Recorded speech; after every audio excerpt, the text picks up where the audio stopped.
सम्माननीय प्रधानमन्त्रीजीलाई कि मसँग बहुमत छ, यी आएका सबै सांसदहरू थप्पडी बजाउन आएका हुन् भनेर don't take us for granted. हामीलाई हेपेको कुरा यो स्वीकार्य हुँदैन, जे गरे पनि हुन्छ भन्ने ठानिएको छ। सम्माननीय प्रधानमन्त्रीजी, अब नयाँ ढङ्गले कुराहरूको सामना गर्न तयार हुनु होला। यो कुन दूरदर्शिता हो? अनि यसरी नै कानुन पास गराउँदै जाने, यसरी दूरदर्शिता नभएको कानुनहरू यो सदनबाट हामीलाई सांसदहरूलाई चाहिँ पास गराउन लगाइएर सांसद बाहिर जमेर यसको विरोध गर्नुभएको थियो। त्यो बेलामा गलत, अहिले सही हुन्छ।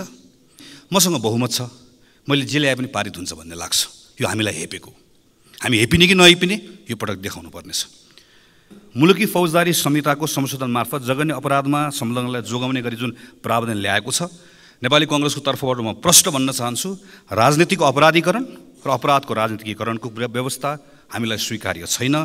कसको इशारामा ल्याइएको, कसको सेवा गर्न ल्याइएको हो? विदेशीको इशारामा तपाईँ जाति र धार्मिक युद्ध गराउन खोज्दै हुनुहुन्छ। नेपालको इतिहासमा पहिलोचोटि यति हदसे भइरहेछ। यति कमजोर सरकार नेपालमा मैले देखेको थिएन। छिमेकीले चन्द्रमामा यान पठाउँदा मेरो देशले खाडीमा जवान पठाउन बाध्य छ। चन्द्रयान अहिले माग्दिन, तर यस म्यानलाई जोगाउन लाग्दिन भन्ने हजुरको प्रतिबद्धताको कार्यान्वयन कहिले हुन्छ? भ्रष्टाचारमा पनि आफ्नो र अरूको भनेर हेर्ने हो भने हामीले खोजेको सुशासन चाहिँ कहिले आउँछ यो देशमा? नेताको छोरीले या प्रधानमन्त्रीको छोरीले कहाँबाट त्यो अधिकार पाउँछ हरेक मिटिङमा बस्नले? म प्रश्न गर्न चाहन्छु, हामी कस्ता व्यवस्था गर्छौँ? गणतन्त्रको खतरा छ भने यही केही सीमित 4-5 जना नेता र उसको परिवारको बच्चाहरूबाट छ कि जम्मै भ्रष्टाचारको जरो त्यही हुन्छ। गङ्गामाया अधिकारीलाई भेट्नु प्रधानमन्त्रीज्यूको कर्तव्य हो कि होइन? हामीले जितेमा जातीय राज्य उपलब्ध गराउनेछौँ भन्ने भनाइ संविधान विपरीत भएन? कतै यस्तो अभिव्यक्तिले जातीय द्वन्द्व बढाउने त होइन? मृतक नन्द प्रसादकी धर्मपत्नी गङ्गामाया अधिकारीको मागको सम्बोधन कहिले र कसरी गर्नुहुन्छ? नक्कली भुटानी शरणार्थीको फाइल खोलेर नेपाली कांग्रेसलाई साइजमा राख्नुभयो, ललिता निवास मार्फत समाजवादीलाई साइजमा राख्नुभयो, गौर हत्याकाण्ड मार्फत जसपालाई, अनि अब गिरी बन्धु मार्फत नेकपा एमालेलाई साइजमा राख्न ट्राई गर्दै हुनुहुन्छ। प्रधानमन्त्रीज्यूको आउँदो चीन भ्रमणका प्राथमिकता र एजेन्डा के हुन्? रोल्पालाई मुख्य आधार इलाका बनाएर 10 वर्षे सशस्त्र द्वन्द्वको सुरुवात गर्नुभएको सम्माननीय प्रधानमन्त्रीज्यू 3 पटक प्रधानमन्त्री हुँदा पनि रोल्पालीको जनजीवनमा परिवर्तन आउने गौरवका योजना दिन सक्नु भएन। सदस्य श्री गगन कुमार थापा।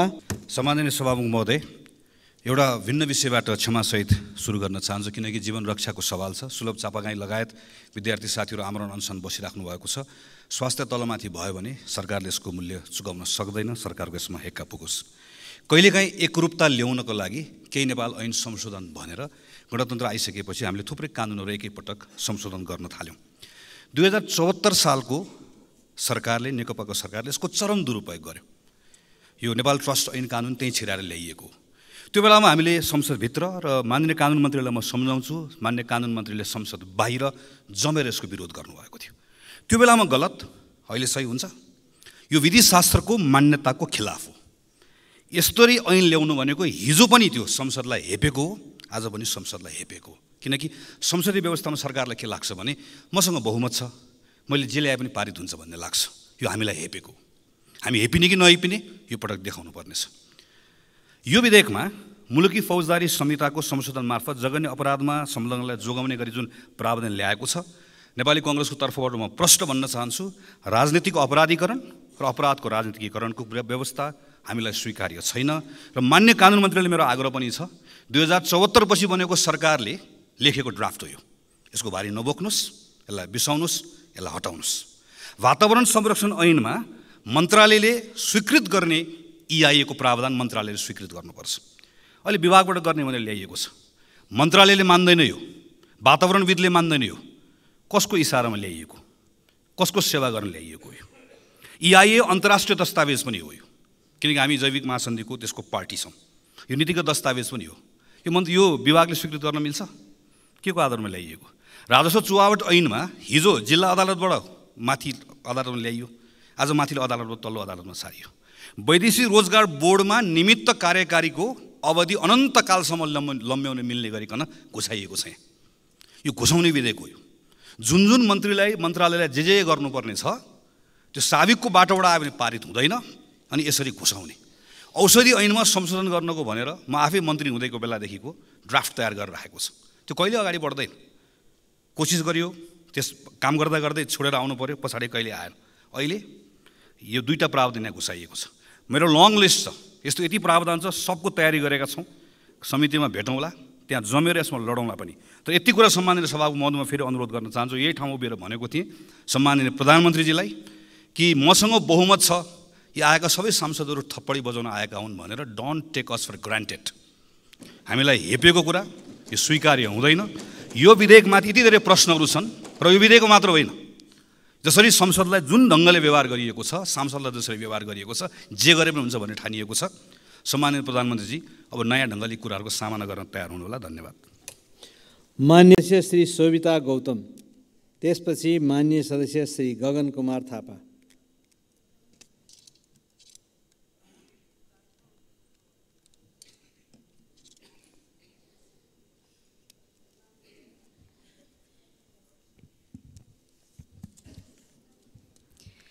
सम्माननीय सभामुख महोदय, केही नेपाल ऐनलाई संशोधन गर्न बनेको विधेयक 2080 यसरी जस्ताको तस्तै प्रस्तुत हुनु हुँदैन भनेर मैले यही रोस्टमबाट कारण सहित भनेर भनेको थिएँ। यो केही नेपाल ऐनलाई संशोधन गर्न बनेको विधेयक 2080 यसरी जस्ताको तस्तै प्रस्तुत हुनु भनेको नेपालको संसदीय इतिहासमा एउटा दुर्भाग्यपूर्ण त्रुटि हो। सम्माननीय सभामुख महोदय, हिजो यो रोस्टमबाट मात्रै होइन, अनौपचारिक तरिकाले माननीय कानुन मन्त्रीज्यूसँग र वरिष्ठ नेताहरू जो अहिले प्रतिनिधि सभाका सदस्य पनि हुनुहुन्छ, उहाँहरूसँग, विभिन्न प्रमुख सचेतकज्यूहरूसँग, सरकारका विभिन्न प्रतिनिधित्व गर्नुहुने साथीहरूसँग हामीले यो विषय पटक पटक अनौपचारिक तरिकाले यो व्यवस्थाप्रतिको प्रहार हुन्छ, यो यसरी प्रस्तुत नगरौँ है भनेर पटक पटक अनौपचारिक छलफलहरू पनि गऱ्यौँ। तर त्यसको बावजुद आज यो यसरी प्रस्तुत भएको छ र विचार गरियोस् भनेर भनिएको छ, जसमा अघि साथीहरूले भनिसक्नुभयो, कसैले 79 भन्नुभएको छ, कसैले 80 भन्नुभएको छ। वास्तवमा हामीले यसलाई तलदेखि माथिसम्म हेऱ्यौँ भनेदेखि त्यहाँ 81 वटा ऐनहरू आकर्षित गरिएको छ।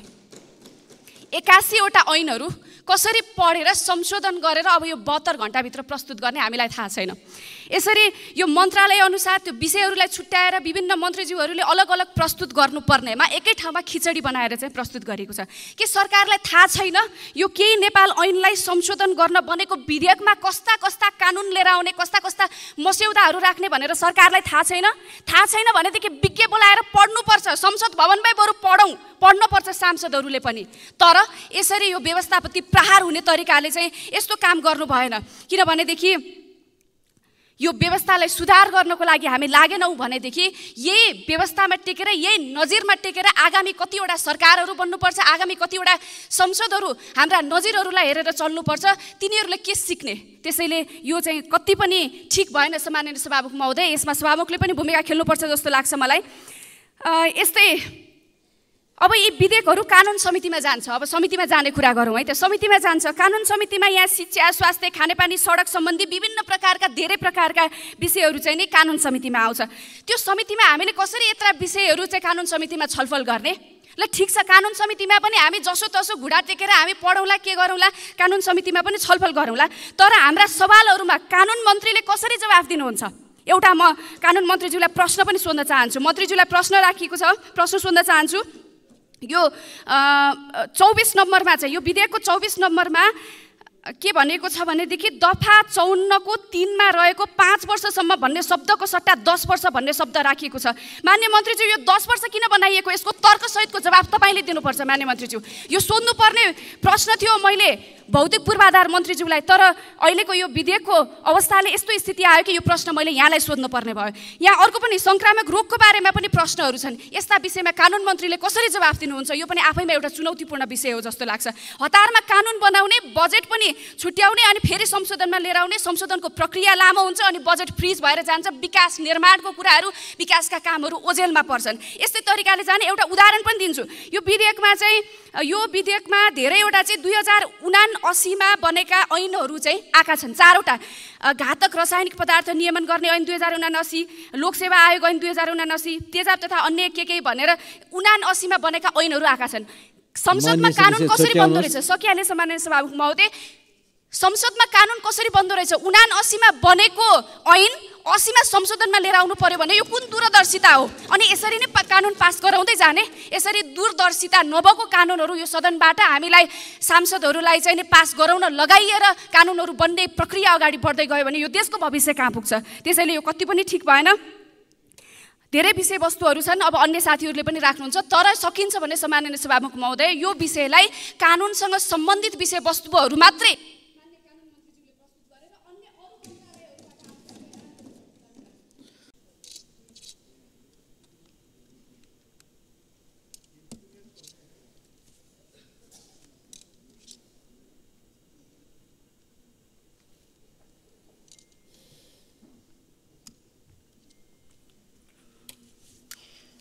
सभामुख महोदय, यो विधेयकमा अलिकति शीर्षक फेरा भए सरकारलाई साह्रै सजिलो हुन्थ्यो। केही नेपाल ऐनलाई संशोधन गर्न बनेको र केही नेपाल ऐन निर्माण गर्न बनेको विधेयक भनेर यसको शीर्षक राखेर यो संसदमा जति विधेयक प्रस्तुत गर्नुपर्थ्यो यसैमा हालेर पठाए टन्डै खतम। मनपरी गर्नुको पनि सीमा हुन्छ, हद हुन्छ। तपाईले यो विधेयकमा विश्वविद्यालयदेखि वन ऐनसम्म, लोकसेवा आयोग ऐनदेखि बिमा ऐनसम्म, सन्धि ऐनदेखि पर्यटन ऐनसम्म, ब्रेटन वुड्स सम्झौतालाई प्राविधिक रूपमा लिएको छ भनेर हाल्या छ, त्यो भने के हो थाहा छैन, न्याय परिषददेखि निर्वाचन ऐनसम्म एउटै प्रक्रियामा ल्याउने, एउटै डालोमा हालेर ल्याउने। कानुन कसरी निर्माण हुन्छ? कानुनको निर्माण गर्दाखेरि कुनै विधेयक ऐनलाई संशोधन गर्दाखेरि त्यो ऐनलाई साङ्गो पाङ्गो पढेर अनि आएको संशोधन औचित्यपूर्ण छ कि छैन भनेर सांसदले सोच्न छलफल गर्न समय पाउनु पर्दैन? ल 38वटा ऐन मात्र संशोधनको लागि कन्टेन्टमा जानुपर्ने छ भने पनि 38वटा ऐन मात्र भए पनि त्यसरी ल्याउने हो त 79 मध्ये? त्यसैले यो त सरासर सभामुख महोदयबाट रुलिङ हुनु पर्यो। संविधानको भावना अनुसार कानुन बनाउने व्यवस्थापिकाको कार्यक्षेत्रमाथि कार्यपालिकाको बलजफ्ती र हस्तक्षेप हो यो। त्यसैले यो कुनै हालतमा पनि स्वीकार्य हुन सक्दैन। यस्तो ढङ्गले विधेयक प्रस्तुत गर्ने तरिका यो लोकतन्त्र विरोधी हो। कुन ऐन किन र के कति कारणले संशोधन गर्नु पर्यो भन्ने विषयमा गहिराइमा पुगेर संशोधन गर्नुपर्ने ऐन र सन्दर्भ परिस्थिति तथा आवश्यकतालाई राम्रोसँग बुझेर तथा संशोधनपछि लामो समयसम्म ऐनले काम गर्न सकोस् भन्ने पक्षलाई ध्यानमा राखेर मात्रै ऐनलाई संशोधनको लागि विधेयकको रूपमा प्रस्तुत गर्नुपर्दछ। तर अहिले प्रस्तुत गरेको तरिकाले यस्तो गर्न दिँदैन। यो तरिका अवैज्ञानिक छ। 72 घण्टा भन्नाले 3 दिनभित्र संशोधन हाल्नु पर्यो। तपाईले 38वटादेखि 40वटा ऐनको त कन्टेन्ट पढ्नुपर्छ। छलफल कुन बेला गर्छ सांसदले? सांसद पनि त सर्वज्ञता हुँदैन। अनि कुन ऐनको कुन सन्दर्भमा चाहिँ त्यो संशोधन आएको 2-3 मिनट समय पाउँ सभामुख महोदय, यो अत्यन्त ज्वलन्त विषय हो। यसले हाम्रो संसदको प्रभावकारितालाई चाहिँ प्रभावित गर्छ। आफूले संशोधन गरेको ऐनले के प्रभाव पार्छ भन्ने कुरो नै सांसदले राम्ररी समाजमा क्लियरिफिकेसन दिन सकेन भने उसले ढुक्क भएर ऐन कसरी बनाउँछ? उसले त हाम्रो निस्केपछि आएको थियो पास गर्यो मात्र भनेर त छुट्टी पाउँदैन। त्यसैले यो ऐन प्रस्तुत गर्ने तरिकालाई यसरी प्रस्तुत गर्नु दिनु हुँदैन। भिन्न भिन्न विषयका ऐनहरूलाई सन्दर्भ र पर्याप्त कारण तथा व्याख्या बिना एउटै डालोमा हालेर एकैपल्ट संशोधनका लागि यसरी विधेयक प्रस्तुत गर्ने तरिका अवैज्ञानिक छ, अलोकतान्त्रिक छ। आइन्दा यस्तो तरिकाले संशोधनका लागि विधेयक प्रस्तुत गरिनु हुँदैन। यो प्रस्तुतिको तरिकाले हामी सांसदलाई आफ्नो कर्तव्य निर्वाह गर्न, विषयवस्तुको गहिराइमा पुगेर अध्ययन र छलफल गर्न कठिनाइ उत्पन्न गरेको छ। यो संसद र सांसदहरूको विशेषाधिकार र कार्य सम्पादनमा बाधा उत्पन्न गर्ने तरिका हो। त्यसैले गराउने तथा संसदको प्रभावकारिता र जिम्मेदारीलाई समेत कमजोर बनाउने कार्यशैली हो। त्यसैले आइन्दा यसो नगर्न सरकारलाई संसदको तर्फबाट स्पष्ट रूपमा फुल हाउसमा हुनसक्छ अथवा कुन तरिकाले हुन्छ सभामुखज्यूले एकदम सजग बनाउनु जरुरी छ। आइन्दा यस्तो तरिकाले विधेयकहरूमा संशोधन आउँछ भने त्यो विधेयकहरूमाथि छलफल हुँदैन। यो संसदमा संसदको विशेषाधिकारमाथि कार्यपालिकाले आफ्नो सजिलोको लागि हस्तक्षेप गर्न पाइँदैन। यो संविधान र माने हाम्रो संसद नियमावलीको विपरीत छ। त्यसैले विधेयक आउँदाखेरि यो जुनसुकै सरकारले विधेयक ल्याए पनि यो उत्तरदायित्वपूर्ण ढङ्गले आउनुपर्छ।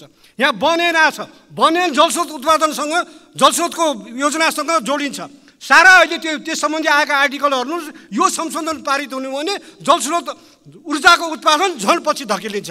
यो विधेयकको दफा 64 को विषयमा त अहिले मभन्दा अगाडि बोल्दै सक्ने त्यो फौजदारी अभियोग सम्बन्धी त बोलिसक्नुभयो।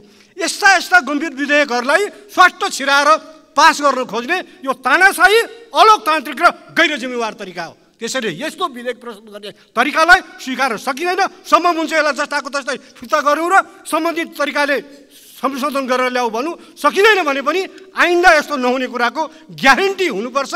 यस विषयमा म चाहिँ सभामुख महोदयको, सभामुखज्यूको पनि विशेष भूमिका चाहन्छु। धन्यवाद। अर्का प्रश्नकर्ता माननीय श्री असीम शाह।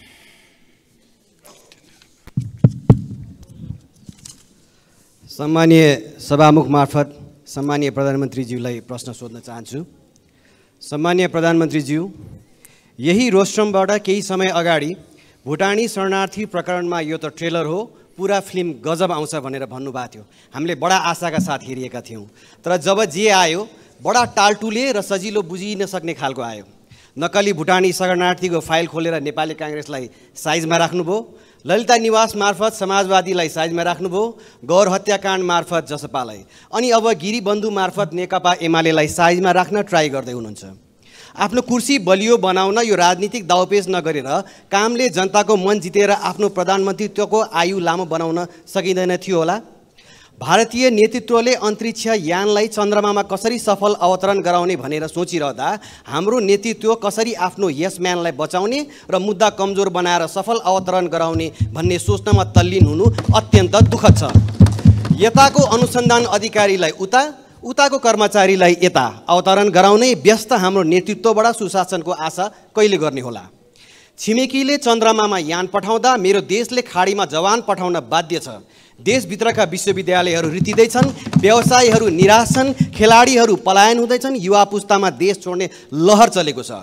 प्रधानमन्त्रीज्यू, चन्द्रयान अहिले माग्दिन तर यस म्यानलाई जोगाउन लाग्दिन भन्ने हजुरको प्रतिबद्धताको कार्यान्वयन कहिले हुन्छ? भ्रष्टाचारमा पनि आफ्नो र अरूको भनेर हेर्ने हो भने हामीले खोजेको सुशासन चाहिँ कहिले आउँछ यो देशमा? अर्को प्रश्न, गौर हत्याकाण्डको छानबिन कसैले हुन्छ भनेर भनिरहेका छन्, कसैले गठबन्धनभित्र अब नहुने भनेर निर्णय भएको छ भनेर भन्छन्। प्रधानमन्त्रीज्यू, यो सदनलाई जानकारी गराइदिनु होला, यो छानबिन हुन्छ या हुँदैन? धन्यवाद। सम्माननीय प्रधानमन्त्री। सभामुख महोदय, मान्य सदस्यले बडो संवेदनशील भएर प्रश्न राख्नु भएको छ। म धन्यवाद भन्न चाहन्छु। मेरो नेतृत्वमा सरकार गठन भएदेखि आजका दिनसम्म मैले सामाजिक न्यायको प्रत्याभूति, सुशासनको सुनिश्चितता र सार्वजनिक सेवा प्रवाहमा सुधारलाई मुख्य प्राथमिकतामा राख्दै आएको छु र यी कार्यहरूबाट एउटा सन्देश आम जनतामा प्रवाहित भइ पनि रहेको छ। प्रश्नमा भनिए जस्तो सरकारका यी कामहरू कुनै कुर्सी टिकाउनको लागि होइन, बरु देश र जनतामा राजनैतिक प्रणालीप्रति नै वितृष्णा छाएको, केही हुन्न सबै उस्तै हुन् भन्ने निराशावादी भाष्य निर्माण गर्न खोजिएको परिस्थितिलाई चिर्न र सरकारले एकपछि अर्को राम्रो काम गर्दै आएको कुरा स्थापित गर्न पनि गरिएको छ। म मान्य सदस्यहरूलाई यो विषयको गहिराईतिर विचार गर्न अनुरोध गर्न चाहन्छु। भुटानी शरणार्थी प्रकरण लगायतका सबै घटनामा राज्यले दबाव रहित तरिकाले निष्पक्ष छानबिन अघि बढाएकै कारण अहिले जनतामा सुशासन सम्भव छ भन्ने एउटा नयाँ आशा पलाएको हो भन्ने कुरा पनि म स्पष्ट गर्न चाहन्छु। अहिले त्योसँग सम्बन्धित विषयहरू अदालतमा रहेको र अदालतले उचित फैसला गर्ने विश्वास म व्यक्त गर्न चाहन्छु। वर्तमान सरकारले भ्रष्टाचार विरुद्ध शून्य सहनशीलताको नीतिलाई राज्यका तीनै तहमा कडाइका साथ कार्यान्वयन गर्दै आएको छ। यस अवधिमा सार्वजनिक प्रशासनलाई स्वच्छ, सक्षम, निष्पक्ष, पारदर्शी र कानुनी तथा संस्थागत सुधारलाई अघि बढाएको छ। मान्य सदस्यले भनेको जस्तो कसैलाई पनि बचाउने या कसैलाई पनि अप्ठ्यारोमा पार्ने नियतले कुनै पनि काम गरिएको छैन। जसरी कतिपय सन्दर्भमा मिडियामा आउने गरेको भन्दा ठिक विपरीत मैले दोषी कोही पनि नछुटोस्, निर्दोष कोही पनि नपरोस् भन्ने सिद्धान्त अनुसार नै प्रहरी प्रशासनलाई निर्देशन दिएको र मैले यतिसम्म पनि भनेको छु कि यदि अनुसन्धानको क्रममा प्रधानमन्त्री नै आउँछ भने पनि छोड्न आवश्यक छैन।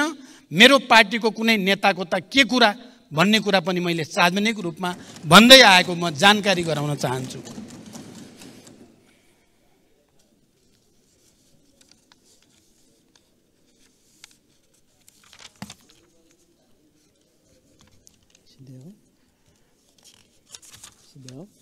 सबै किसिमका भ्रष्टाचारलाई तथ्य र प्रमाणको आधारमा अनुसन्धान छानबिन गरी दोषीलाई कानुनको दायरामा ल्याउन सरकार अहिले पनि उत्तिकै प्रतिबद्ध छ।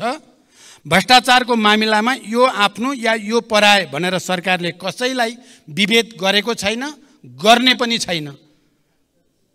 कानुनी समानताको सिद्धान्तलाई सरकारले पूर्णतः आत्मसात गरेको छ, गरिरहनेछ। सभामुख महोदय, मान्य सदस्यहरूले राख्नुभएका सारगर्भित प्रश्नहरूका बारेमा संक्षिप्त रूपमा मैले सरकारको तर्फबाट प्रधानमन्त्रीको हैसियतले स्पष्ट पार्ने कोसिस गरेको छु। देशका र जनताका सामु कयौं चुनौतीहरू छन्।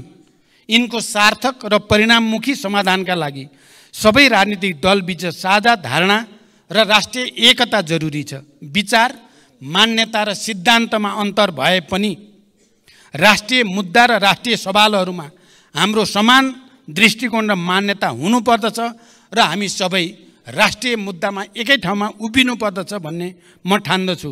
त्यसो भए मात्र नेपाली जनताले चाहेको र खोजेको परिवर्तन ल्याउन सम्भव हुन्छ। सरकारले चालेका कदम र अघि बढाएका कार्यहरूले जनतामा सरकारप्रति आशा र भरोसा बढाउनुको साथै विकासप्रतिको एउटा नयाँ तत्परता पैदा गरेको छ। यस अवधिमा सार्वजनिक सेवा प्रवाहमा जनताले साबिकमा भोग्दै आएका झन्झट र शास्तिलाई उल्लेख्य मात्रामा कमी ल्याउन प्रश्नकर्ता मान्य श्री उदय शमशेर जवारालाई सम्माननीय प्रधानमन्त्रीसँग प्रश्न सोध्न अनुमति दिन्छु।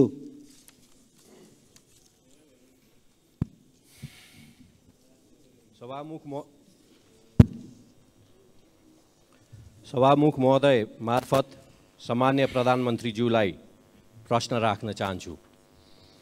उपत्यका भित्र बढ्दो जनसङ्ख्यालाई व्यवस्थित गर्न रिङ रोड बाहिर नगरहरू र गाउँसम्म जोडिने सडक विस्तार गर्न नेपाल सरकारले मापदण्ड बनाई सडक विस्तार आयोजना बनाए तापनि आवश्यक बजेट विनियोजन नहुँदा वैकल्पिक सडक र नयाँ बस्ती विकासमा समस्या परेको छ।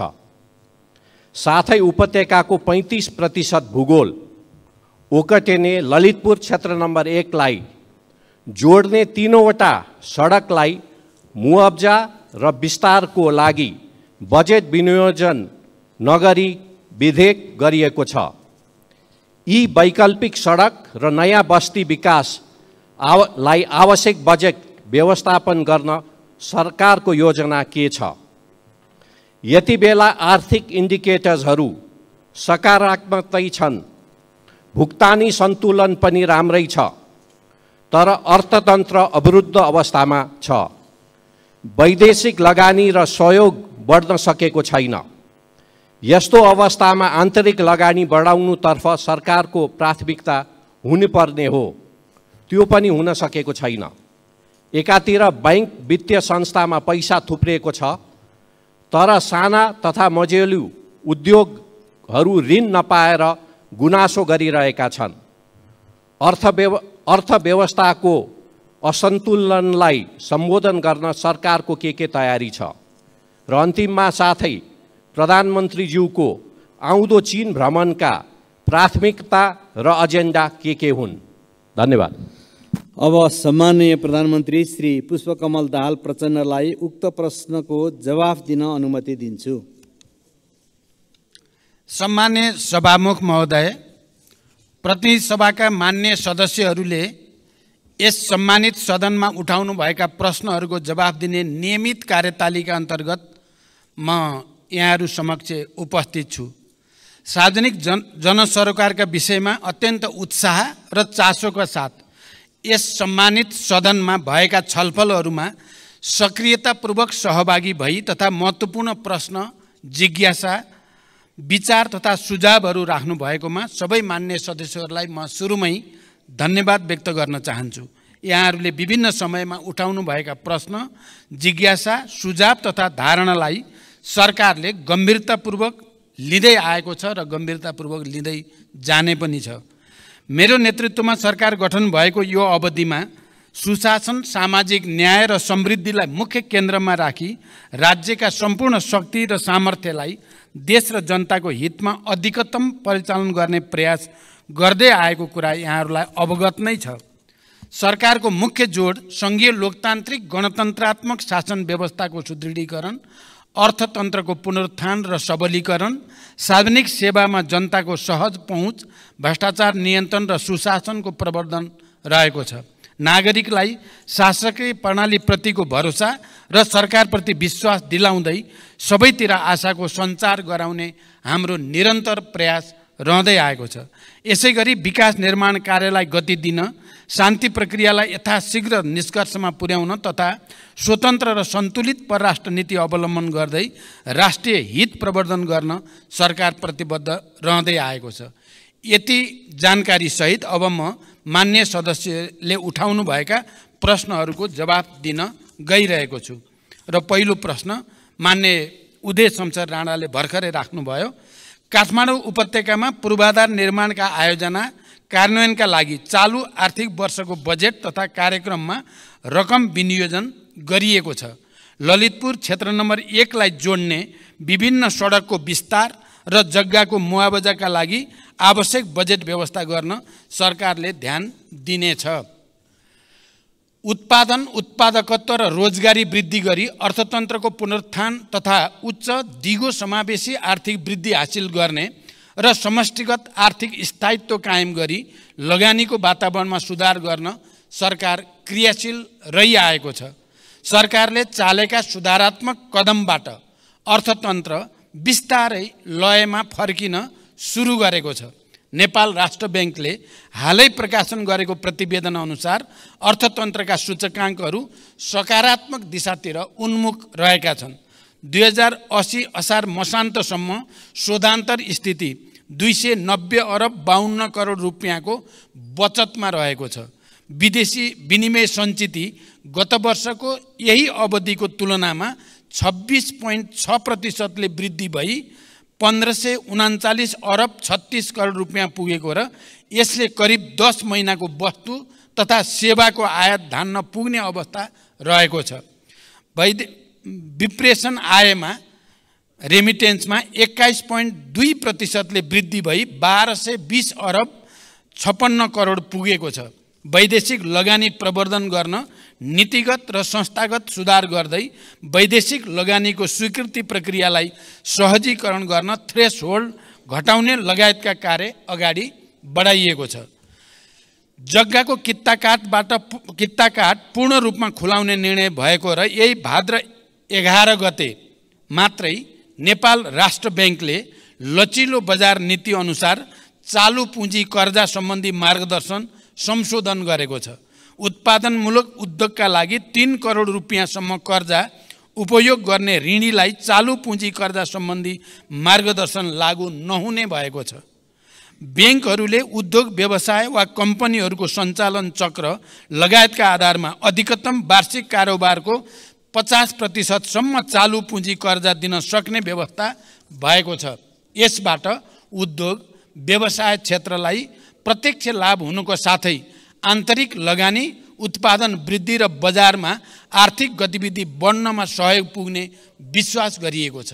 यसमा हामी सबैको लामो समयदेखि जुन चासो र चिन्ता थियो त्यसलाई अधिकतम सम्बोधन गर्ने कोसिस भएको छ। निकट भविष्यमा हुने मित्र राष्ट्र चीनको भ्रमण दुई देशबीचको ऐतिहासिक सम्बन्धलाई थप उचाइमा पुर्याउँदै नेपालको सामाजिक आर्थिक विकासका लागि चीन नेपाल सम्बन्धलाई नयाँ गति दिने दिशामा केन्द्रित रहनेछ। भ्रमणका क्रममा यसअघि भएका सम्झौता र समझदारीहरूको कार्यान्वयनमा जोड दिइनेछ। नेपाल र चीन बीचको आर्थिक तथा व्यापार सम्बन्धलाई थप सधन बनाउने, दुई देशबीच रहेका सीमा नाकाहरूको सञ्चालनलाई प्रभावकारी बनाउने र नयाँ नाकाहरू खोल्ने विषयहरू पनि भ्रमणका क्रममा कार्यसूचीमा रहेका छन्। यसै गरी सडक, ऊर्जा, कृषि, विज्ञान तथा प्रविधि तथा व्यापार र विकास सहायता क्षेत्रमा कनेक्टिभिटी, कृषि, शिक्षा र स्वास्थ्य क्षेत्रका रूपान्तरण गरी रूपान्तरणकारी परियोजनाहरूमा चीनको सहयोग विस्तारको विषय समेत प्राथमिकतामा रहनेछ। अर्का प्रश्नकर्ता माननीय श्री ईश्वरी देवी नेउपाने।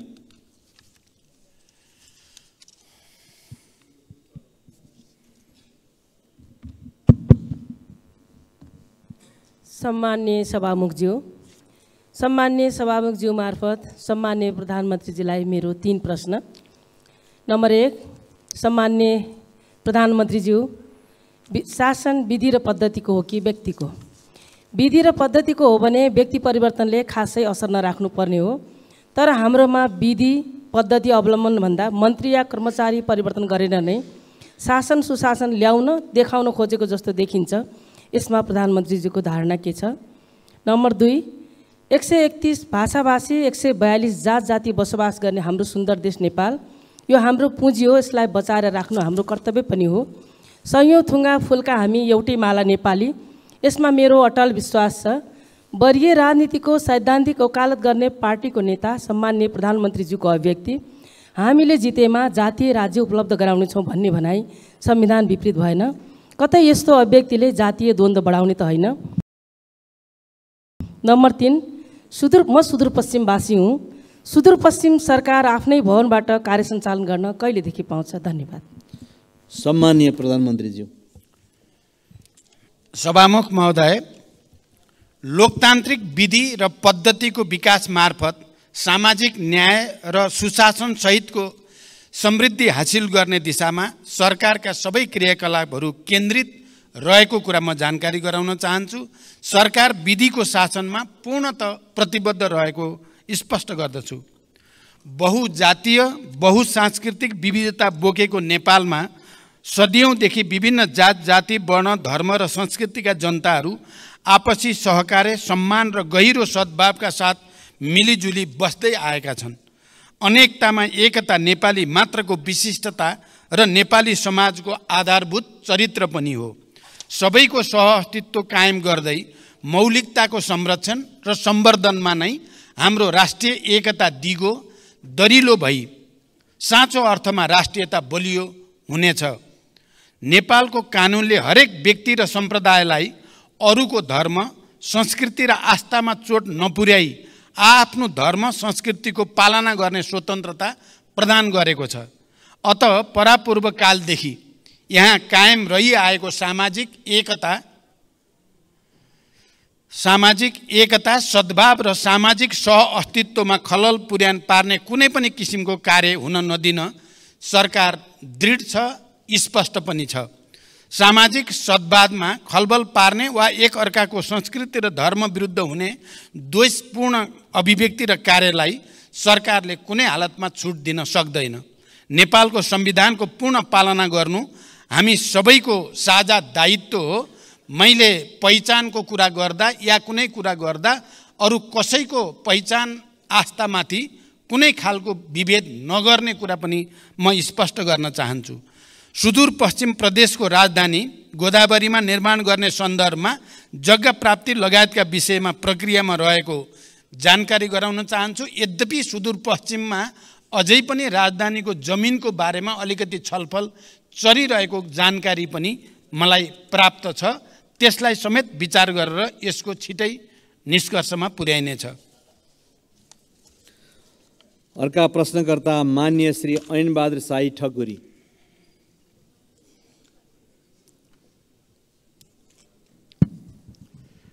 सम्माननीय सभामुख महोदय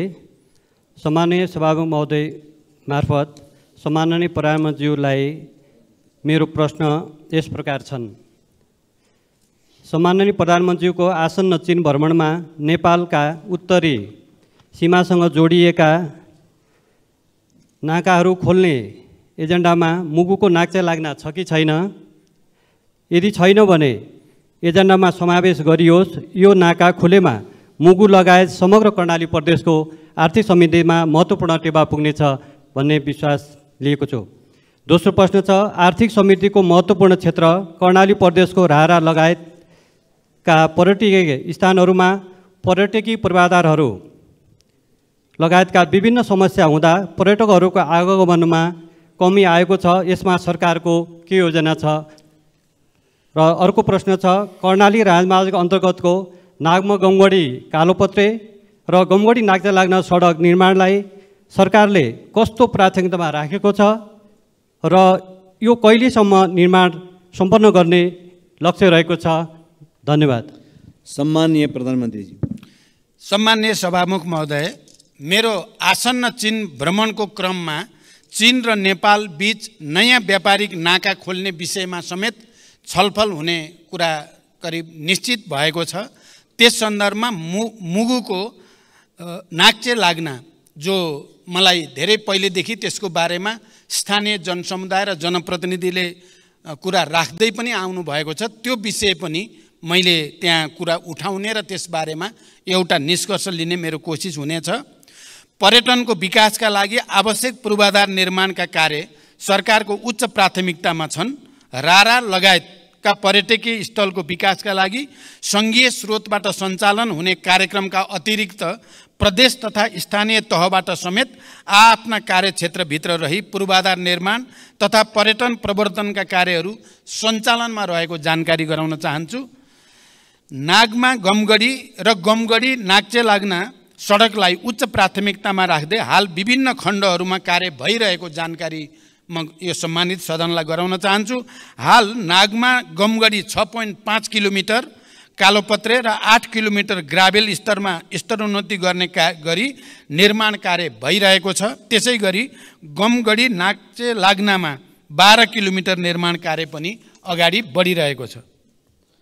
अर्का प्रश्नकर्ता मान्य श्री ऋषिकेश पोखरेल।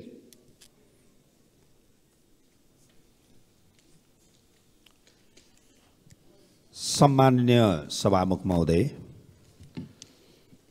सम्माननीय सभामुख मार्फत सम्माननीय प्रधानमन्त्रीज्यूसँग मेरा केही प्रश्नहरू राख्न चाहन्छु। राष्ट्रिय गौरवका आयोजनाहरूमध्ये 2वटा आयोजना पुरा भएको देखिन्छ। 5वटा आयोजनाहरूको काम 75% सकियो भन्ने सुनिन्छ। बाँकी 17वटाको अवस्था के हो र कहिले पुरा हुन्छ? दोस्रो प्रश्न, प्रविधि, सिप र ज्ञान बिना दैनिक 2500 युवा विदेशिँदै छन्। प्रविधि र उद्यमशीलता विकास गरी प्रौद्योगिक शिक्षा दिने उद्देश्यका साथ स्थापनाको लक्ष्य लिएको मदन भण्डारी प्रौद्योगिक विश्वविद्यालयका लागि अघिल्लो सरकारले पूर्वाधार निर्माण तथा विकास समिति गठन गरेको थियो। 7 करोड बजेट पनि छुट्याएको थियो। राष्ट्रिय महत्त्वको यो आयोजना आज कहाँ छ र कहिले पुरा हुन्छ? धन्यवाद। सम्माननीय प्रधानमन्त्रीज्यू। सम्मान्य सभामुख महोदय, राष्ट्रिय गौरवका आयोजनालाई समयमै सम्पन्न गर्न पर्याप्त बजेट सुनिश्चित गरिनुको साथै नियमित अनुगमन पनि भइरहेको छ। म स्वयंले प्रधानमन्त्रीको हैसियतमा प्रधानमन्त्री कार्यालयमा रहेको एक्सन रुमबाट नियमित तवरमा कार्यतालिका बनाएर कार्य प्रगतिको जानकारी लिई कार्य सम्पादनका लागि आवश्यक निर्देशन दिँदै आएको छु। राष्ट्रिय गौरवका आयोजनामध्ये 2वटा सम्पन्न भएका, 14वटाको प्रगति 80% भन्दा माथि रहेको, 5वटाको प्रगति 50 देखि 80% सम्म रहेको र 2टाको प्रगति 50% रहेको स्थिति छ। हुलाकी राजमार्गका सम्बन्धमा चितवन र पर्सामा राष्ट्रिय निकुञ्ज क्षेत्रमा डिपिआर तयार लगायतका कार्यमा भएको ढिलाइका कारण यो आयोजनाको कार्य आगामी 3 वर्षभित्र सम्पन्न गर्ने नयाँ लक्ष्य निर्धारण गरिएको छ। पशुपति क्षेत्र विकास कोष आयोजनाको भौतिक प्रगति 66% भई समष्टिगत वित्तीय प्रगति 65.73 रहेको छ। लुम्बिनी विकास गुरु योजनाको हालसम्मको भौतिक प्रगति 88% र वित्तीय प्रगति 60.34% रहेको छ। निजगढ अन्तर्राष्ट्रिय विमानस्थल आयोजनाको प्रारम्भिक चरणको कार्यहरू मात्र भइरहेको र लगानी एवं निर्माणको उपयुक्त मोडालिटी भए पश्चात विमानस्थल निर्माण प्रक्रिया अगाडि बढाइनेछ। यस आयोजनाको लागि चालु आर्थिक वर्षमा रु 35 करोड विनियोजन भएको छ। मेलम्ची खानेपानी आयोजनामा श्रावण महिनामा आएको बाढीले पुनः हेडवर्क्स पुर्नुका साथै मेलम्ची बजारदेखि हेडवर्क्ससम्मको पहुँच मार्गमा क्षति पुगेको छ। मनसुन रोकिएको 1.5 महिनाभित्र क्षतिग्रस्त संरचनाको मर्मत सम्मार गरी मेलम्चीको पानी वितरणलाई सुचारू गरिने जानकारी गराउन चाहन्छु। सञ्चालनमा रहेका अन्य राष्ट्रिय गौरवका आयोजनाहरूलाई यथाशीघ्र सम्पन्न गर्न सरकारले जोड दिँदै आएको छ। मिति 2077 साल साउन 12 गते मदन भण्डारी प्रौद्योगिकी विश्वविद्यालय विकास समिति गठन भएको हो। समितिको समयावधि 2 वर्ष रहेकोमा सो अवधि समाप्त भएकोले नयाँ गठन आदेश जारी गरी विश्वविद्यालयको आवश्यक पूर्वाधार तयार गर्ने लगायतका कामहरू अगाडि बढाइनेछ।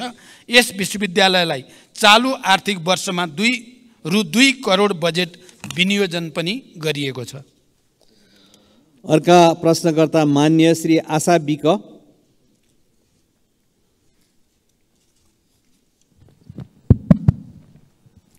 सम्माननीय सभामुख मार्फत मेरो प्रधानमन्त्रीलाई प्रश्न, यो प्रश्न गर्दै गर्दा मलाई अलिकति दुःख पनि लागेको छ। राज्यले 2063 साल जेठ 21 गते छुवाछुत मुक्त राष्ट्र घोषणा गर्यो। छुवाछुतलाई गैर कानुनी भने तापनि अहिलेसम्म जघन्य जातीय विभेद घटनाहरू भइरहेका छन्। सरकारले छुवाछुत उन्मूलन गर्ने जस्ता कदम चालिरहेको छ। सरकारले दलितहरूको न्यूनतम मानवाधिकार रक्षा गर्न के पहल गरिरहेको छ? जातीय विभेदका घटनाहरू प्रहरी प्रशासनले संवेदनशीलताका साथ उजुरी दर्ता नलिएको अवस्था छ। सरकारले यस्ता घटना न्यूनीकरण गर्नका लागि के योजना ल्याउँछ? मेरो प्रश्न। र अर्को चाहिँ मेरो प्रश्न, बाँकेको बैजनाथ गाउँपालिका वार्ड नम्बर 3 मा सरकारले 2071 साल वैशाख 25 गते 9 बस्तामा औद्योगिक करिडोर क्षेत्र घोषणा गर्यो। बस्तीको बीचमा सरकारले औद्योगिक क्षेत्र घोषणा गर्दा त्यहाँ रहेका 390 घरधुरीमा जनताहरूको घरमा 338 बिघा भित्र जनताहरूको घर परेको छ।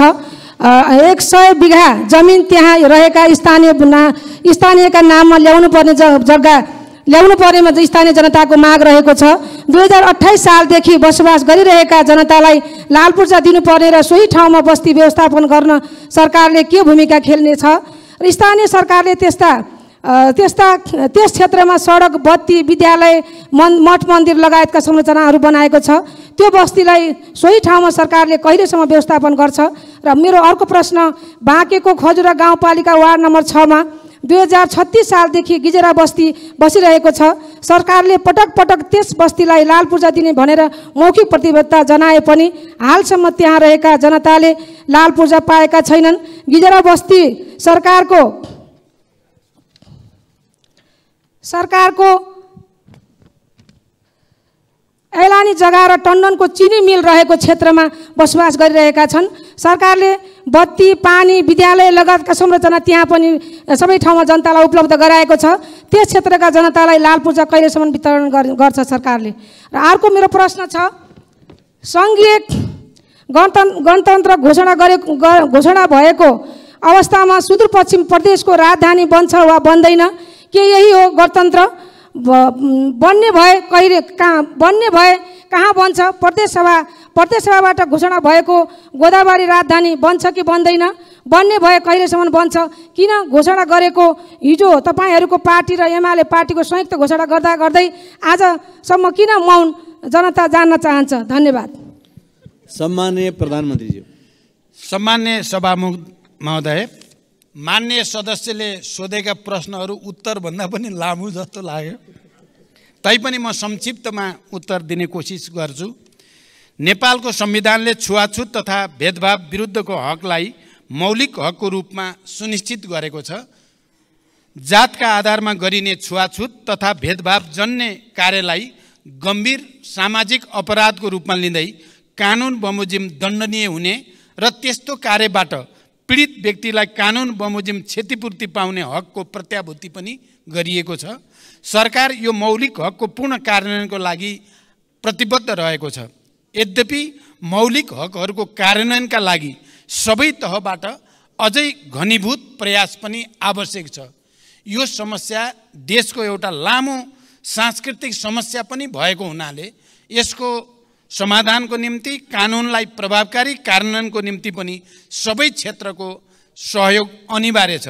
जातीय विभेदका घटनामा प्रहरी प्रशासनले संवेदनशीलताका साथ उजुरी नलिएको भन्ने कुरामा सरकारको गम्भीर ध्यानाकर्षण भएको छ। यस्ता घटनाको छानबिन गरी दोषीलाई कारबाही गरिने र यस्ता घटना आगामी दिनमा हुन नदिन सरकारको गम्भीर ध्यान रहेको जानकारी गराउन चाहन्छु। दोस्रो, बाँकी जिल्लाको साबिक नौबस्ता क्षेत्रको 525 बिघा बिघामा औद्योगिक क्षेत्र घोषणा भइसकेको र त्यहाँ बसोबास गर्दै आएका स्थानीयवासीहरूको उचित व्यवस्थापन लगायतका समस्या समाधानका लागि सम्बन्धित स्थानीय प्रशासन लगायत विभिन्न निकायबाट पहल भइरहेको छ। उक्त क्षेत्रका प्रभावित जनसमुदायहरूको समस्यालाई व्यवस्थापन गरी औद्योगिक क्षेत्रको विकास कार्य अगाडि बढाइने जानकारी गराउन चाहन्छु। यस सम्बन्धी समस्या समाधान गर्न भूमि व्यवस्था, सहकारी तथा गरिबी निवारण मन्त्रीको संयोजकत्वमा समिति गठन गरेको र समितिले काम अगाडि बढाइरहेको जानकारी पनि गराउन चाहन्छु। तेस्रो, बाँकेको खजुरा गजुरा 6 गिजरा बस्तीका सन्दर्भमा भूमि सम्बन्धी ऐन 2021 को दफा 12 को समितिको प्रतिवेदन, भूमि व्यवस्थापन तथा अभिलेख विभागको निर्णय बमोजिम गिजरा खाँडसारी मिल्स प्राइभेट लिमिटेडका हदबन्दी भन्दा बढीका जग्गाहरू जफत गरी नेपाल सरकारका नाममा कायम गर्न र जफत गरिएका जग्गामा रहेको अतिक्रमण हटाउन 2080 जेठ 8 गते निर्णय भई कार्यान्वयनमा रहेको जानकारी गराउँदछु। उक्त क्षेत्रमा बसोबास गर्दै आएका भूमिहीनलाई जग्गा उपलब्ध गराउन भूमि समस्या समाधान आयोगले कार्य अगाडि बढाइरहेको जानकारी पनि म गराउन चाहन्छु। सुदूरपश्चिम प्रदेशको राजधानी गोदावरीमा निर्माण गर्ने सन्दर्भमा जग्गा प्राप्ति लगायतका विषय प्रक्रियामा रहेको जानकारी मैले अघि नै गराइसकेको छु। यस सम्बन्धी उठेका छलफल बहसलाई पनि मध्यनजर गरिएको जानकारी पनि मैले गराइसकेको छु। अर्का प्रश्नकर्ता मान्य श्री उर्मिला माझी।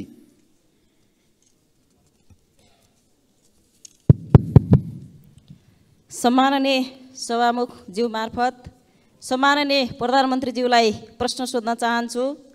सम्माननीय सभामुख ज्यू, हाम्रो देश नेपाल कृषि प्रधान देश हो। यहाँका 65% बढी जनसङ्ख्या कृषिमै आश्रित देखिन्छ। तर पछिल्लो अवधिमा नेपालको उत्पादनको हिस्सा घट्दै गएको मात्र होइन, सामान्य भन्सामा प्रयोग हुने सबै चिज आयातमा निर्भर गर्नुपर्ने बाध्यता खडा हुँदै गएको छ। कृषि क्षेत्रमा लगानी अत्याधिक हुने तर प्रतिफल अत्यन्तै न्यून हुने प्रक्रियाले गर्दा कृषिप्रति मानिसको आकर्षण र लगाव निरन्तर घट्दो छ। सरकारले उत्पादन वृद्धि गर्न र जनतालाई कृषिमै जीवन देख्ने गरी कृषि पेसालाई गर्विलो पेसा बनाउन कस्तो योजना निर्माण गर्दैछ? धन्यवाद।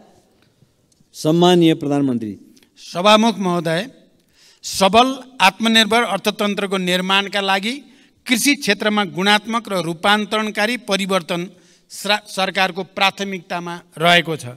कृषि क्षेत्रको उत्पादन र उत्पादकत्व बढाउन कृषि क्षेत्रमा आधुनिकीकरण, यान्त्रिकीकरण र व्यवसायीकरणलाई सरकारले उच्च रूपमा जोड दिँदै आएको छ।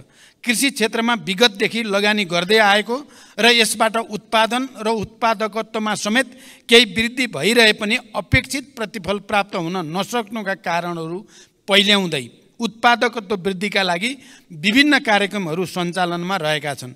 सरकारले प्रधानमन्त्री कृषि आधुनिकीकरण परियोजना लगायत प्रदेश र स्थानीय तह मार्फत उल्लेख्य रकम विनियोजन गरी कृषि क्षेत्रमा पर्याप्त साधन स्रोत परिचालन गर्ने नीति लिएको छ।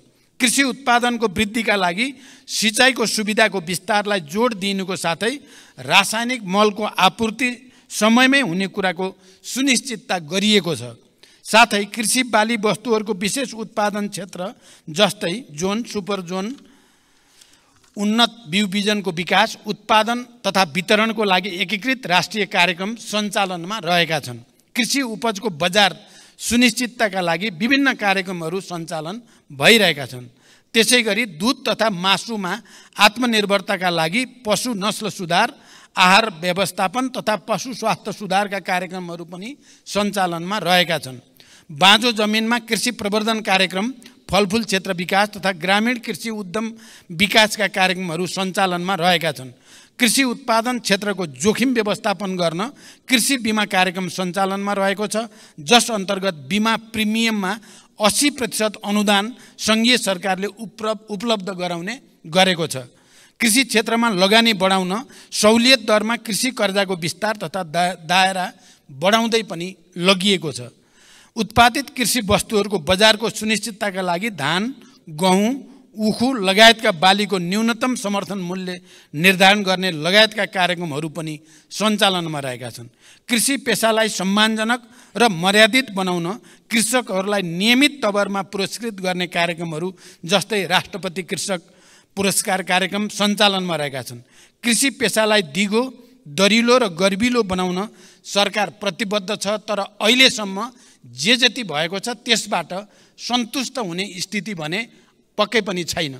त्यसकारण कृषि क्षेत्रमा व्यापक सुधार गर्न र उत्पादन र उत्पादकत्व वृद्धि गर्न हामी आफैले सञ्चालन गरेका कार्यक्रमहरूको प्रभावकारिताका साथै यसपटक म भारत भ्रमणमा रहँदा अलि भारतीय नेतृत्वसँग, खास गरी प्रधानमन्त्री मोदीजीसँग कृषिमा सहकार्य गरेर उत्पादकत्व वृद्धि कसरी गर्न सकिन्छ र प्राकृतिक खेती प्रणाली बडो नयाँ टेक्नोलोजीको साथ सञ्चालन गर्ने बारेमा सहकार्य गर्ने निधो पनि भएको छ र हामी त्यो प्रक्रिया अगाडि बढाउँदैछौँ।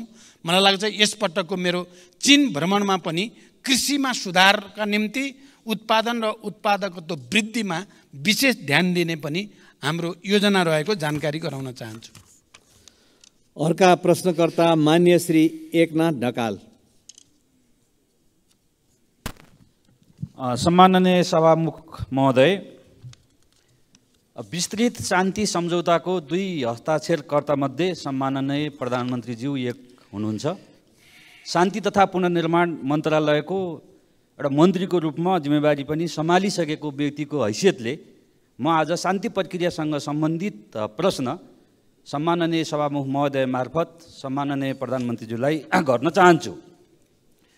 छोराको हत्यारालाई कारबाहीको माग गर्दै 330 दिन आमरण अनसनमा बसेका गोर्खाका नन्दप्रसाद अधिकारीको अनसनमै 2071 असोज 6 गते निधन भयो। न्यायको लागि जीवन आहुति दिने अधिकारीलाई शहीद घोषणा गर्नुपर्नेमा विगत 9 वर्षदेखि उनको पार्थिव शरीर अस्पतालमै सडेको छ। मृतक नन्दप्रसादकी धर्मपत्नी गङ्गमाया अधिकारी अहिलेसम्म पनि बेहाल अवस्थामा सत्य र न्यायको प्रतीक्षामा छिन्। सरकारको नीति तथा कार्यक्रमको 176 बुँदामा शान्ति प्रक्रिया र सङ्क्रमणकालीन न्याय सम्बन्धी बाँकी काम 2 वर्षमा सम्पन्न गर्ने उल्लेख छ। सम्माननीय प्रधानमन्त्रीज्यूलाई मेरो प्रश्न यो छ कि धर्मपत्नी गङ्गमाया अधिकारीको मागको सम्बोधन कहिले र कसरी गर्नुहुन्छ? वर्षौँदेखि न्यायको लागि भनेर शान्तिपूर्ण अनसनमा बसेकी गङ्गमाया अधिकारीलाई भेट्नु प्रधानमन्त्रीज्यूको कर्तव्य हो कि होइन? कहिले उहाँलाई भेट गर्न जानुहुन्छ? शान्ति प्रक्रिया कहिले टुङ्गिन्छ? धन्यवाद। सम्माननीय प्रधानमन्त्री। सभामुख महोदय, मैले अघि पनि भनिसकेको छु, यो सरकार विधिको शासनमा पूर्णतः प्रतिबद्ध रहेको छ। जनताको स्वतन्त्रता, समानता, सहअस्तित्व र मानव अधिकारको रक्षाको लागि सरकार निरन्तर प्रतिबद्ध छ। सरकारले अदालतको निर्णयको सदैव सम्मान गर्दै कार्यान्वयनमा तदारुकताका साथ पहल गर्दै पनि आएको छ। नेपालको संविधानको धारा 276 राष्ट्रपतिले कुनै न्यायिक वा अर्धन्यायिक निकाय वा प्रशासकीय पदाधिकारी वा निकायले गरेको सजायलाई कानुन बमोजिम माफी, मुल्तवी, परिवर्तन वा कम गर्न सक्ने संवैधानिक व्यवस्था रहेको कुरा जानकारीमै छ हामी सबैलाई। संविधानको उक्त व्यवस्था र मुलुकी फौजदारी कार्यविधि संहिता 2074 मा समेत रहेको व्यवस्था बमोजिम रेशम चौधरीले गृह मन्त्रालय मार्फत सम्मान्य राष्ट्रपतिज्यूलाई सम्बोधन गरी निवेदन दिनुभएकोमा महान्यायाधिवक्ताको कार्यालयको राय समेतका आधारमा प्रचलित कानुन बमोजिम नै नेपाल सरकार मन्त्री परिषदबाट गणतन्त्र दिवस 2080 का अवसरमा निजलाई माफी गर्नका लागि सिफारिस गरिएको तथ्य म प्रश्न गर्न चाहन्छु।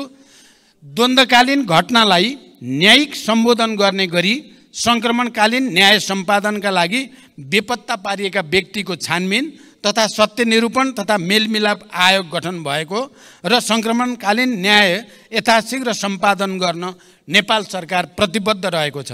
सङ्क्रमणकालीन न्याय सम्बन्धी सङ्घीय सदनमा दर्ता भएको विधेयक पारित भएसँगै सङ्क्रमणकालीन न्यायका मुद्दाहरू सम्बोधन हुने कुरामा नेपाल सरकार विश्वस्त रहेको छ।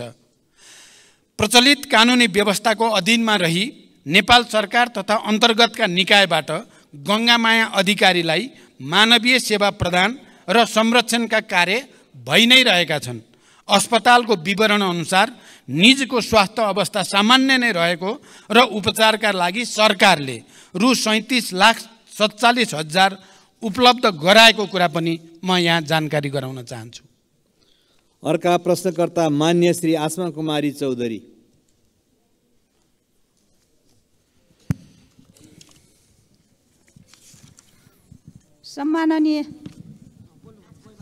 सम्माननीय सभामुख महोदय, सम्माननीय सभामुखज्यू मार्फत सम्माननीय प्रधानमन्त्रीज्यूलाई केही प्रश्न सोध्न चाहन्छु। नम्बर 1, आँखा पाक्ने रोग वडा पालिका जिल्ला हुँदै देशैभरि फैलिएको छ। धेरै पालिकामा विद्यालयहरू बन्द गरिएका छन्। त्यसबाट अत्याधिक बालबालिका प्रभावित भएका छन्। स्वास्थ्य मन्त्रालय र प्रधानमन्त्रीज्यू स्वयं यसको निराकरणको लागि के गर्दै हुनुहुन्छ? नम्बर 2, नेपालले आर्थिक वर्ष 2079-80 मा भारतलाई 10 अर्ब 45 करोड रुपैयाँको बिजुली बिक्री गरेको छ। उक्त वर्ष 19 अर्ब 44 करोड रुपैयाँको बिजुली किनेको छ। सरकारले किन ठान्दैछ डोबर आपूर्ति भइरहेछ भन्न किन डराउँछ? त्यही बिजुली हामीले किन्दा महँगो र बेच्दा सस्तो किन? धन्यवाद। सम्माननीय प्रधानमन्त्री। सभामुख महोदय, देशका विभिन्न भागमा आँखा पाक्ने एक्युट भाइरल कन्जक्टिभाइटिस संक्रामक रोग नियन्त्रण गर्न स्वास्थ्य तथा जनसङ्ख्या मन्त्रालयले देशभरका अस्पतालबाट अभियान सञ्चालन गरिरहेको छ। समुदाय स्तरमा जनचेतना वृद्धि गर्न प्रचार प्रसारका कार्यहरूका साथै सङ्क्रमितहरूलाई सहज रूपमा औषधि उपचारको व्यवस्था मिलाइएको छ। यसका साथै स्वास्थ्य सेवा विभागका महानिर्देशकको अध्यक्षतामा सङ्घीय द्रुत प्रतिकार्य समितिको गठन भई रोकथाम र प्रबन्धनका विभिन्न कार्यहरू पनि भइरहेको जानकारी गराउन चाहन्छु। दोस्रो, हाल नेपालको कुल जडित विद्युत क्षमता करिब 2800 मेगावाट पुगेको छ। तर देशको विद्युत उत्पादनको परिमाण हिउँद र वर्षायाममा एकै नासको छैन। वर्षाको तुलनामा हिउँदमा विद्युत उत्पादनमा निकै ह्रास आई झन्डै 1/3 मात्र उत्पादन हुने गर्दछ। हाल विद्युत उत्पादन र मागको आधारमा विद्युतको निर्यात र आयातको व्यवस्था मिलाउने गरिएको छ। खास गरी हिउँदयाममा नदी प्रवाहमा आधारित रन अफ द रिभर प्रणालीबाट उत्पादित विद्युतमा ठुलो ह्रास आउने हुँदा छिमेकी देशबाट बिजुली आयात गरी आन्तरिक माग धान्नुपर्ने स्थिति छ। आगामी केही वर्षभित्रै विद्युतमा आत्मनिर्भर हुने उद्देश्यले स्वदेशमै पर्याप्त बिजुली उत्पादन गर्न विभिन्न स्तरका आयोजनाहरूको निर्माणलाई अघि बढाइनुको साथै विद्युत प्रसारण तथा वितरण प्रणालीको कामलाई पनि विस्तार गर्दै लगिएको छ। अहिले विद्युत आयात निर्यातको दर दैनिक रूपमा प्रतिस्पर्धा गरी तय हुने गरेको छ। यस वर्ष तुलनात्मक रूपमा हिउँदको समयमा अधिक सुक्खा हुन गई देशभित्रका विद्युत आयोजनाहरूबाट विद्युत उत्पादन कम हुन गएको छ। अघिल्लो आर्थिक वर्षमा नेपाल विद्युत प्राधिकरणले 1854.5 गिगावाट आवर विद्युत र रु 18 अरब 54 करोडमा आयात गरेको थियो भने नेपालबाट 1333 गिगावाट आवर विद्युत निर्यात गरी रु 10 अरब 43 करोड आम्दानी गरेको थियो। गत वर्षको तुलनामा यस वर्ष विद्युत निर्यातमा वृद्धि भएको छ र क्रमशः विद्युत उत्पादन बढ्दै जाँदा विद्युतको निर्यात पनि बढ्दै जाने कुरा जानकारी गराउन चाहन्छु। रुस र युक्रेनको युद्धका कारण कोइलाको आपूर्ति असहज भई छिमेकी देशमा विद्युतको उत्पादन लागत बढ्न गएकोले पनि स्वदेशमा विद्युतको उत्पादन कम हुने समयमा आन्तरिक माग पूरा गर्न प्राधिकरणले केही महँगो मूल्यमा बिजुली आयात गर्नु परेको कुरा पनि म यहाँ स्पष्ट गर्न चाहन्छु। धन्यवाद। अर्का प्रश्नकर्ता माननीय श्री उर्मिला थेबे।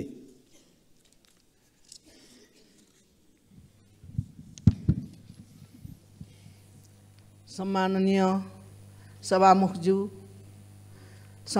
सभामुखज्यू मार्फत सम्माननीय प्रधानमन्त्रीज्यूलाई केही प्रश्न सोध्न चाहन्छु। प्रश्न 3 वटा छन्। प्रश्न नम्बर 1, शिक्षाको लागत क्रमशः घटाउँदै गएर निशुल्क पार्नुपर्नेमा यो सरकारले त शुल्क झन बढाइरहेको देखिन्छ। शिक्षाको पहुँचबाट गरिबलाई अझ परै धकेल्ने नीति सरकारले किन लिँदैछ? सङ्घीय शिक्षा विधेयक संसदमा कहिले दर्ता, सदनमा कहिले दर्ता गर्नुहुन्छ? प्रश्न नम्बर 2, प्रत्येक दिन हाजिरी गर्न क्याम्पसमा आउनुपर्ने भएपछि त्रिभुवन विश्वविद्यालयका केही प्राध्यापकले विद्युतीय हाजिरी मेसिन नै घर लगेको, गायब गरेको, साथै तोडफोड गरेको भन्ने पाएको छ। सरकारले के गर्दैछ? प्रश्न नम्बर 3, ताप्लेजुङमा अविरल वर्षपछि आएको बाढीका कारण विस्थापित भएका स्थानीय बासिन्दाहरू अहिले पनि तिरपाल मुनि बस्न बाध्य भएका छन् भने विद्यार्थीहरू व्यक्तिको घरमा आश्रय लिएर पढ्न बाध्य छन्। उनीहरूको उद्धार र राहतको लागि सरकारको के योजना छ? धन्यवाद। सम्माननीय प्रधानमन्त्री। सभामुख महोदय, आम नागरिकलाई गुणस्तरीय र सर्वसुलभ शिक्षा उपलब्ध गराउन सरकारको नीति र प्रतिबद्धता रहेको छ। विद्यालय शिक्षा सम्बन्धी कानुनलाई संशोधन र एकीकरण गर्न बनेको विधेयक छिटै नै संसदमा पेश गरिनेछ। सायद केही दिन अगाडि नै पेश हुन सक्थ्यो। जनताको चासो र हामीले त्यसलाई गहन ढङ्गले अध्ययन गर्नुपर्ने, परिमार्जन गर्नुपर्ने कारणले केही ढिलो भयो, तर अब छिटै त्यो सदनमा प्रस्तुत हुँदैछ। नेपालको संविधानमा उल्लेख भए बमोजिम आधारभूत शिक्षा अनिवार्य तथा निशुल्क र माध्यमिक तहसम्मको शिक्षा निशुल्क उपलब्ध गराउनका लागि सरकारले निशुल्क पाठ्यपुस्तक, आवासीय, गैर आवासीय, लक्षित समूह लगायतका विभिन्न प्रकारका छात्रवृत्ति, स्यानिटरी प्याड, दिवा भोज लगायतको व्यवस्था गरेको छ। सार्वजनिक विद्यालयमा कुनै किसिमको शुल्क लिन नपाउने व्यवस्था गरिएको छ। स्थानीय तहहरूले समेत आफ्नो बजेटमा शिक्षामा थप लगानी गर्दै गएका छन्। उच्च शिक्षा अन्तर्गत चिकित्सा शिक्षामा सरकारी लगानीका संस्थाहरूमा कुल सिटको 75% सिटमा विद्यार्थीहरूले निशुल्क अध्ययन गरिरहेका छन्। सार्वजनिक शिक्षालाई निशुल्क बनाई सबैको पहुँचमा पुर्याउनको लागि थप स्रोतको व्यवस्था गर्न सरकार प्रयत्नशील रहेको जानकारी गराउन चाहन्छु।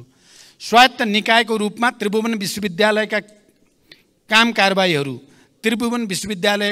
अर्का प्रश्नकर्ता मान्य श्री ईश्वरी घरती।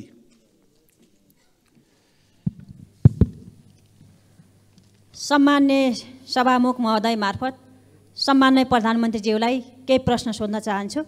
पहिलो प्रश्न, रोल्पालाई मुख्य आधार इलाका बनाएर 10 वर्षे सशस्त्र द्वन्द्वको सुरुवात गर्नुभएको सम्मान्य प्रधानमन्त्रीज्यू 3 पटक प्रधानमन्त्री हुँदा पनि रोल्पालीको जनजीवनमा परिवर्तन आउने गौरवका योजना दिन सक्नु भएन।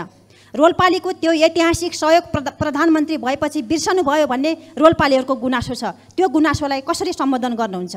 दोस्रो प्रश्न, जुम्ला लगायतका जिल्लामा स्याउ पाक्ने समय आयो। स्याउले बजार भाउ नै नपाउने अवस्था आउन सक्छ र आइरहेको पनि छ। यसको व्यवस्थापनमा सरकारको के योजना छ?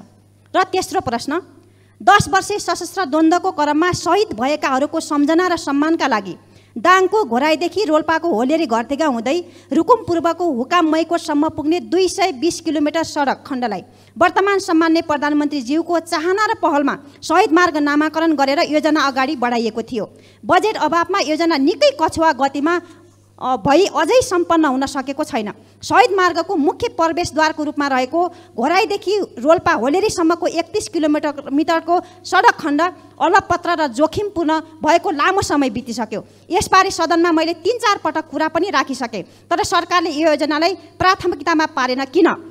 रोल्पाको रुन्टीगढी गाउँपालिकाभित्र अहिले 4वटा चुनढुङ्गा खानी सञ्चालनमा छन् भने थप 4वटा खानी दर्ता भएर सञ्चालनको प्रक्रियामा छन्। हाल 200 भन्दा बढी टिप्पर सञ्चालन